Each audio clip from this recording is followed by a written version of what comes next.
Nak layan movie, nak bagi anak tengok kartun, tak adalah bosan. Lebih-lebih lagi kalau korang nak travel jauh kan.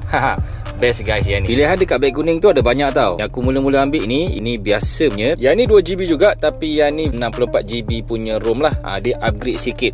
Yang paling upgrade, yang ni lah yang paling upgrade. 6GB ROM dia 64. Yang ni lagi besar, dia pakai Android 13 guys. Versi yang terdahulu aku pakai pun padu juga. Cumanya yang ni dia 4GB ROM sahaja. So yang ni dia low spec sikit. So yang ni paling tinggi lah spek setakat yang aku ada. Yang ni dia punya 4GB dan dia tak ada lubang untuk angin dekat tepi ni.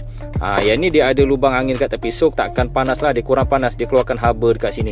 And then lagi satu, dia ada port untuk HDMI juga. Cara nak pakai dia senang je. Dia akan bagi sekali dengan kabel macam ni. Just plug in je dekat sini. Okay, nampak dia dah retight Ni dia punya appearance memang cantik guys. Ada Play Store, korang boleh install apa-apa apps yang korang nak.